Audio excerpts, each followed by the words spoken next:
بسم الله الرحمن الرحيم. السلام عليكم ورحمة الله وبركاته. الحمد لله رب العالمين، والصلاة والسلام على سيد الأنبياء والمرسلين وعلى آله وصحبه ومن استنى بسنته إلى يوم الدين. اللهم اجعلنا منهم ومن الذين آمنوا وعملوا الصالحات وتواصوا بالحق وتواصوا بالصبر، آمين يا رب العالمين. ربنا هب لنا من أزواجنا وذرياتنا قرة أعين واجعلنا للمتقين إماما. I want to start by making a request in the spirit of the subject that we're dealing with. At the end of my speech, some of you might feel obligated, even out of a sense of what you've been doing already, to applaud. I don't think I'll benefit much from your applaud, even though I appreciate the gesture, but I think I'll appreciate more if you just make dua for me and my family. So that would be a favor that you would do for me and for all of the noble scholars that are here that have presented. And if you've benefited from them, then absolutely make dua for them and also make dua for their families. I have very little to add to what's already been said in regards to this awesome subject, but I do want to divide my conversation with you into two parts. The first of them is something about my personal life, something that has to do with dua that I want to share with you, and it's not really as out of a spirit of boasting or exposing, but really I think it's something that many of you probably can relate to and maybe find even encouragement in. And then I want to share with you my favorite dua in the Quran, inshallah ta'ala, and those are the only two things I want to do with you guys today. I was about almost 20 years of age and I absolutely head over heels fell in love. I went into a masjid in Ramadan and I heard a remarkable scholar explain the Quran. I had not read the Quran except in translation before that day. And I heard him speak about the Quran in the form of almost a conversation. And you know, the Quran is Allah Azza wa Jal speaking to us directly. And it felt like that for me for the first time. And he was doing this every night of Ramadan for about 4 hours every night, to go through the entire Quran in this fashion. And I attended this entire series with him because I was hooked completely. I was mesmerized by this book. I was completely overwhelmed that I didn't have any clue, no idea what this book was, that was always there. And I always thought, yeah, I've read something from it, or some translation or something. I have an idea what it says. I guess I know what it has to say. But when I heard what it really had to say for the first time, I felt like there's this book that I love so much, and I have no relationship with it. And of course the barriers were many, including the knowledge of it, but of course even the language. I had no idea what the Arabic language was. Not a clue. The only thing I could do at that time, you know what it was? Is to make dua. So I just asked Allah something very simple. I didn't even know how to ask it in Arabic or anything. I didn't know any du'as by heart. So I just asked Allah, oh Allah, I love your book. I love your book. And I'd love nothing more but to learn it and to teach it. Just make it easy for me to learn it. And make it easy for me to teach it. Because I love your book. That's all I asked. And I swear to you by Allah, I am a terrible student of anything. Terrible. I mean, especially languages. I'm absolutely horrendous. I was not a good student in college. I used to hate studying. If I ever had sleep problems, the easiest way for me to catch some sleep was to open up a textbook.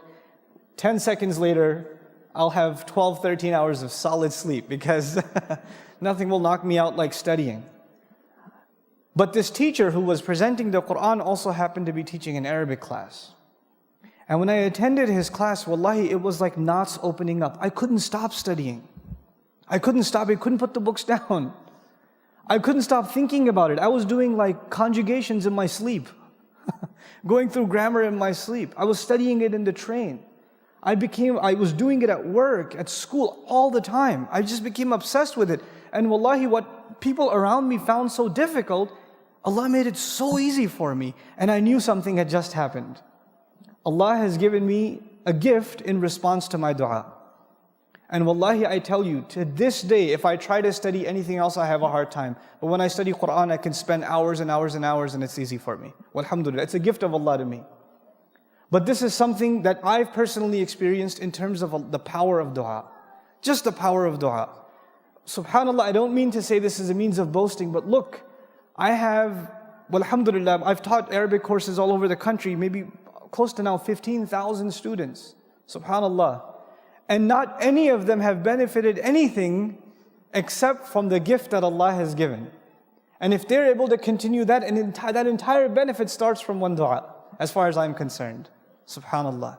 So that was a little bit about my personal story. But what I want to really share with you is my favorite dua in the Quran. And I think it's a very relevant dua for pretty much all of us here in the audience. And to set the stage for this dua, I'm sure some of you have heard me talk about this dua before, but I personally don't care. I'm going to repeat it because فَذَكِّرْ إِنَّ فَعَتِ الذِّكْرَى, reminder has benefit. So I hope to benefit myself and all of you with this reminder. There's a powerful expression in the Quran. It's captured in 2 words. Those 2 words are قُرَّةَ أَعْيُن, the coolness of the eyes. A simple translation will yield coolness of the eyes. And it's mentioned in a number of occasions. It's also found in a hadith of the Messenger sallallahu alaihi wasallam. Okay. Before I tell you how it's used in sacred text, I want to tell you how the ancient Arabs used to use this figure of speech, this expression. It's really a figure of speech, so we can't really understand it literally. It means something more. In the Arab idiom, there were 2 expressions. Without getting too technical with you guys, there's the eyes becoming cool and the eyes becoming warm. That's the first thing I'd like you to know. The Arabs had 2 figures of speech, the eyes becoming cool and the eyes becoming warm. When somebody is shedding tears of sorrow, they're suffering the worst kind of fate. They are in deep depression and sadness and calamity. Then when you would look at them, the Arab would say at least, his eyes have become warm. One of the worst curses, you can curse upon someone in the Arabic language, in ancient Arabic, أَثْخَنَ اللَّهُ عَيْنَهُ, may Allah make his eyes warm. Means may he suffer the worst kinds of sorrows in his life. The exact opposite is what? The eyes becoming cool. For your sorrows, for your sadness, for your pains to be removed completely, and for you to feel peace and tranquility and joy like nothing else. And I'll give you a simple example of coolness and warmth of the eyes before I continue. Imagine you're at the airport, right? And there are there's a pair of a mother and a son, and another mother and another son. But this mother is saying farewell to her son. He's flying off somewhere. And the other mother is greeting her son, who flew in from somewhere. And both of the mothers are crying. But one of them, their eyes is cool, and the others, the eyes are warm. One is shedding tears of joy. She sees her son after many years. She's crying too, but these are eyes becoming cool. The other's letting go of her son. These are what? The eyes becoming warm. You understand the difference? Right? Now, another, a few pieces of context before I go further. The poet in Arabia says, the eyes of my tribe will remain warm. And he's actually an assassin also. Yeah, poets are assassins. It's kind of an Arab thing, I guess. But so he's waiting on a sand dune, waiting to kill the tribe leader that has offended his tribe. And he makes poetry in the meantime. I guess he's got a lot of time. So he says, my tribe's eyes will remain warm until my dagger isn't warm with his blood. In other words, when I kill this guy, then my tribe's eyes will become cool. The rage, the frustration, the humiliation they feel will only disappear upon this guy's death. That's what I'm here to do, to cool the eyes of my tribe. You understand? So it's a means of relieving frustration and anger and ill feelings. That's how in which context it's used. But then there's a final context that I want to share with you in Arabic literature, where this expression is found. It's very beautiful, actually. The Arab used to travel in the desert, and there's a sandstorm. And in a sandstorm, the Arab would, wrap his face up, because obviously your face is being pounded with sand. Now the camel on which he's riding, Allah created the camel in a magnificent fashion. The eyelids of the camel actually trap sand and drop them. It doesn't even have to blink. It's got a screen in front of its eyes that captures sand and drops it. We don't have that, that screen system in our eyes, but the camel does. But now the rider, he can't afford to cover his eyes, can he? Because if he covers his eyes, what's the problem? He doesn't know where he's going. So he has to keep his eyes exposed. And so finally he finds a cave. He finds some refuge. And he says, interestingly, my eyes have finally become what? Cool. In other words, in literature, we find the precedent of the eyes becoming cool equated with finding refuge from a storm. Finding refuge from a storm. Now, I've set the stage for you for what this expression stands for, but I still haven't told you my favorite dua, though I recited it in the beginning. This is at the conclusion of the 25th surah of the Quran. Allah Azza wa Jal says, Rabbana, He tells us to say, وَالَّذِينَ يَقُولُونَ, those who say, رَبَّنَا هَبْ لَنَا مِنْ أَزْوَاجِنَا وَذُرِّيَّاتِنَا قُرَّةَ أَعْيُنٍ وَجَعَلْنَا لِلْمُتَّقِينَ إِمَامًا. Our Master, our Lord, gift us, grant us. You know, in Quran we find atina, give us, a'tina, to give a grand gift, but gift us, an unexpected gift, a beautiful gift, hablana. This is a gift you're asking Allah to give you. And lana is muqaddam, this prepositional phrase is brought earlier, especially for us. We're asking for a special favor to Allah. And what is this favor that we're asking Allah Azza wa Jal? Grant us from our spouses, and not just our children, which is awlad, dhurriyatina. You know, wa dhurriyatina, future generations of us. In other words, you're not even asking for your immediate children, but your lineage from, for generations to come. Grant us from all of them coolness of eyes.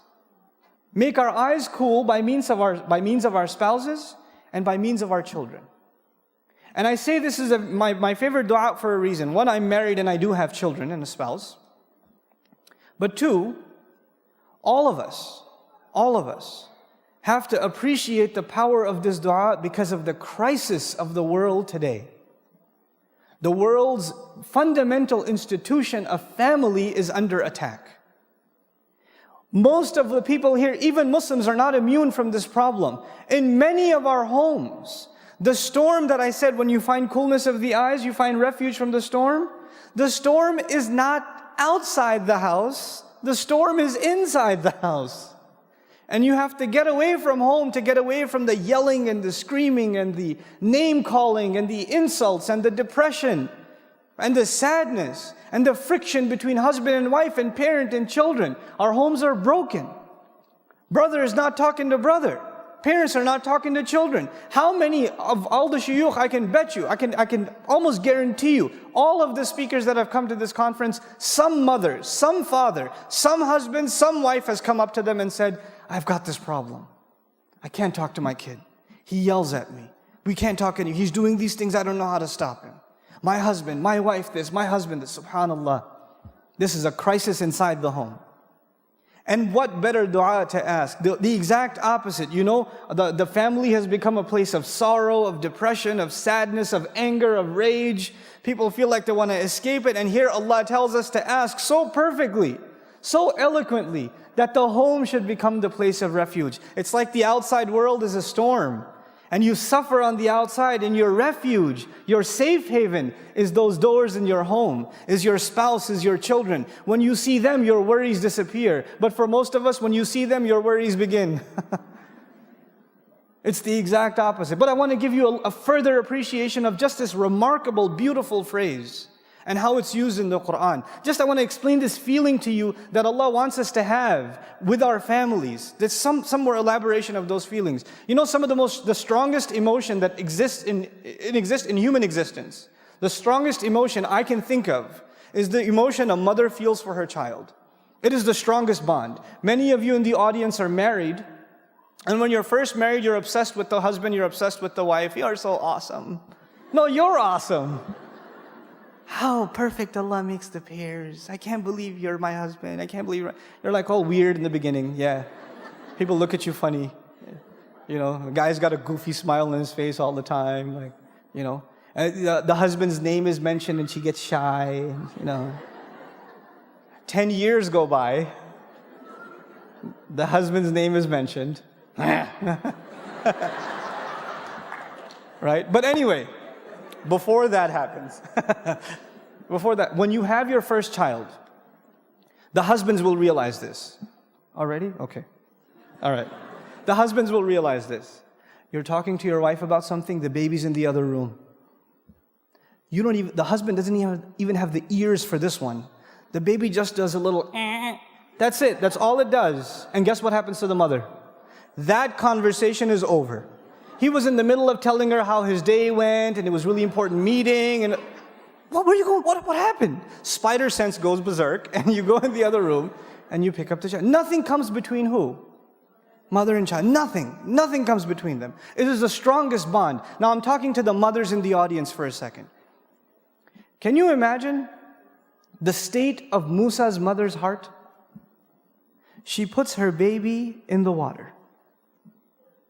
You can't even leave your child outside in the hall. You start calling your husband, where is he? Where is he? Where is he? Have you seen him? Have you seen him? Where is he at? You can't stop. You're 30 minutes late picking your child up from school. What happens to you? You know. I know, because I've been late picking up my kids from school before. So I know what my wife goes through. You didn't make it to the airport in time, right? You haven't seen your kids. You know, even mothers, they're in the home and they can't see the child. Where'd you go? Abdul Kareem, where are you? I'm in the bathroom, Mom, relax, I'm here. But there's this desperate, can you imagine her feelings? She's putting her child in what is apparently certain death, because what's behind is even more graphic. So she's in this desperate situation. Does she know what happened to the child? She does. Can you imagine not knowing what's happening to your child after you know that they're in a dangerous situation? Can you even imagine? Subhanallah. And on the other hand, I want to give you two women's scenarios. On the other hand, and I promise I'll try to finish within 5 minutes, there's another woman who's in a storm. In the same story. She's married to a really bad guy. What's his name? Oh yeah, Fir'aun. And you know, sometimes women are in a difficult domestic situation, and usually in a society like ours, you can call the domestic hotline, you can call the cops if there's abuse, whatever. Now, we don't know if there's physical abuse, but the Quran certainly indicates psychological abuse, so much so that she has to ask for rescue, right? She's in this terrible marriage, and she can't even call the cops. Well, why not? Because he owns the cops. She can't complain to the government because he is the government. She's got nowhere to turn, so the only place she can turn is who? Allah. She's in the middle of this storm and she can't find a refuge. But when this baby washes up, you know what she says now? Think about this. She picks up the child and she says, قُرَّةُ عَيْنٍ لِي. He'll be the coolness of my eye for me. He will be my refuge from the storm. He will be my only source of joy because I'm in the middle of sadness. She's with this child, this motherless woman, this childless woman is with this child now, and all of a sudden all her problems disappear. That's her first reaction to this child. Subhanallah. And on a separate note, she said, Li walak, and that I won't discuss with you, but she separated herself from Fir'aun even in that. He'll be the coolness of my eye for me and even for you. Even to Fir'aun. But she didn't say for us, because she doesn't even associate herself with him. Subhanallah, radiyallahu anha. Now, one more thing. One last thing. Just about this coolness of the eyes. And why this dua is so beautiful and powerful and eloquent.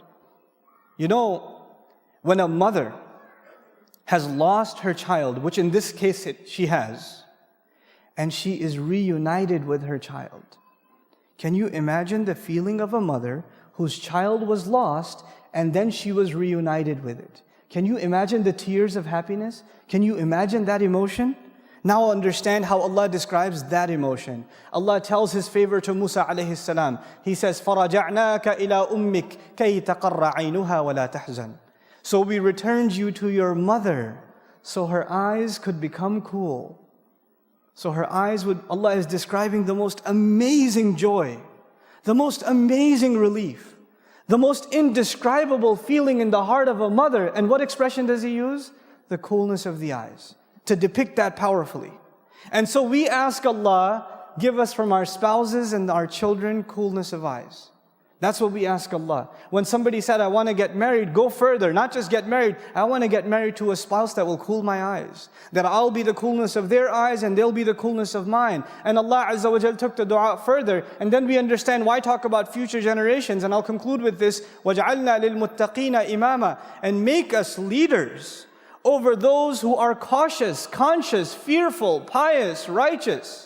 Those who are fearful before Allah. And you know what that makes you realize? It makes you realize your relationships right now aren't just about you. You're setting a precedent in your family for generations to come. So when you are not acting as good husbands and good wives and good parents and good children, what are your future generations going to be doing? And who's going to be answerable for that negative trend that was started by you?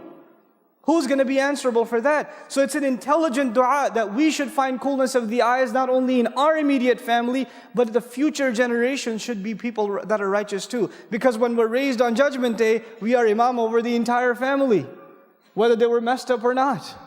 So we better ask for the kinds of people if they're underneath us, not those who are dragging us down on Judgment Day, but those who are elevating us. And we beg Allah that He give all of us those kinds of families. So the biggest favor you can do to me and the scholars here, because none of us are immune from this. This dua is something you and I, everyone, every Muslim, and this is even something that non-Muslims need today. They have no peace in their families. So I beg all of you sincerely that we all make this sincere dua to Allah. Yes, I know time's up, 0 minutes. Yeah, 0 minutes, really nice. رَبَّنَا هَبْ لَنَا مِنْ أَزْوَاجِنَا وَذُرِّيَّاتِنَا قُرَّةَ أَعْيُنٍ وَجَعَلْنَا لِلْمُتَّقِينَ إِمَامًا. I sincerely pray that Allah Azza wa Jal gives all of us and makes from our spouses and our children those that are the coolness of our eyes, and that He makes us an imam, a leader over those that are pious and righteous. May Allah forgive all of our shortcomings, accept all of our dua, and make the means of our forgiveness easy upon us. But this is once again at the end of Surah Al-Furqan. Barakallahu li wa lakum fil Qur'an al-Hakim wa nafa'ni wa iyyakum bil ayat wa dhikr al-Hakim. Wassalamu alaikum wa rahmatullah.